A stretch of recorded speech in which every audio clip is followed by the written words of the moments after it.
Kwenye historia ya soka la hapa nyumbani Tanzania, hakuna aliyewahi kuwa mhamasishaji wa klabu yoyote ile ndani ya mipaka ya Tanzania aliyepata mafanikio makubwa zaidi kumzidi Haji Sunday Manara.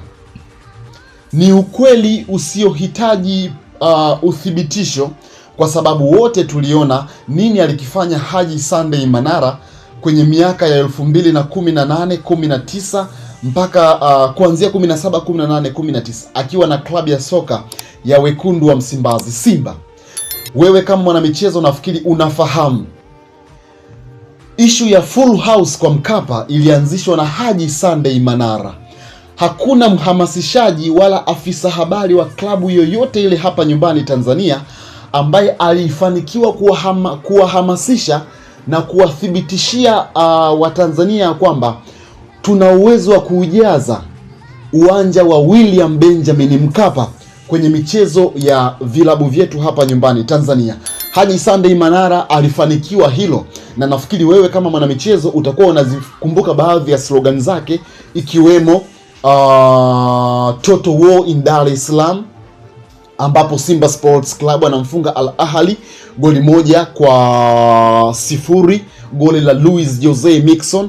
Lakini pia ikaja Total War in Dar es Salaam season 2, ni Haji Sunday Manara ndiye alikuwa akishika mic na kuzungumza na Watanzania na kuwaaminisha ya kwamba tunaweza kupata matokeo kwa Mkapa, na Watanzania waliamini na kuingia kwenye uwanja wa William Benjamin Mkapa. Zaidi ya Watanzania 60,000 waliingia na kuujaza uwanja huo.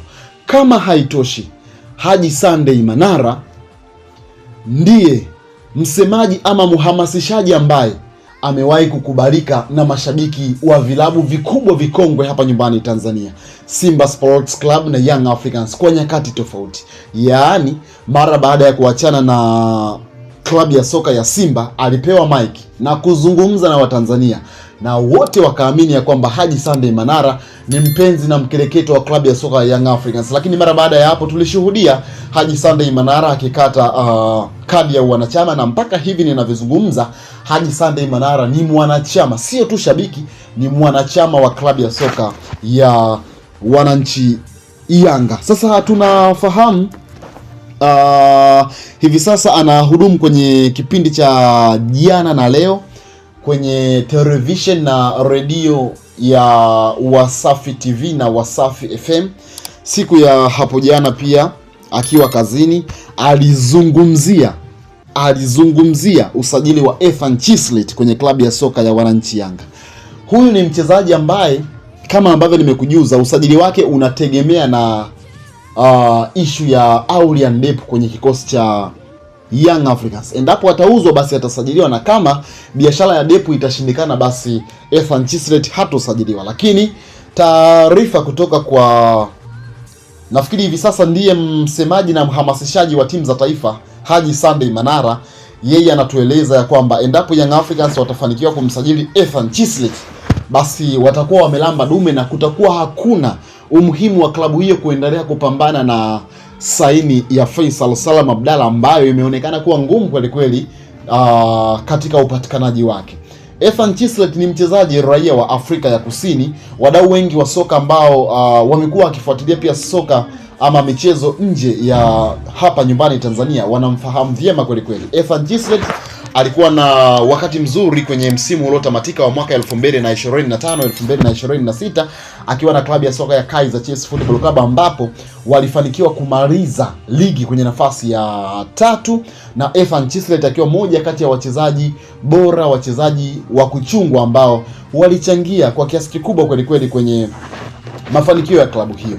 Sasa Haji Sunday Manara anamtazama Ethan Chislet kama moja kati ya wachezaji ambao wanaweza kuja kuwa na mchango mkubwa kweli kweli kwenye kikosi hicho cha wananchi Yanga endapo Young Africans watafanikiwa kumsajili. Lakini nikujuze tu mdau wa soka ya kwamba Ethan Chislet, kama ambavyo nimekuambia hapo awali, usajili wake kwenye klabu ya soka ya wananchi Yanga unatizamia zaidi biashara ya Depp. Endapo kuna klabu yoyote itafikia makubaliano na kumnunua Aurelian Depp kutoka Young Africans, basi Young Africans watakwenda kumuingiza Ethan Chislett kwenye orodha ya wachezaji ambao watawatumia kwenye msimu ujao, kwani kila kitu kwenye issue ya makubaliano kilikwisha kuwekwa wazi na Young Africans walikwisha kukubaliana kila kitu, kuanzia maslahi mpaka signing fee ya mchezaji huyo. Kinachosubiriwa ni je,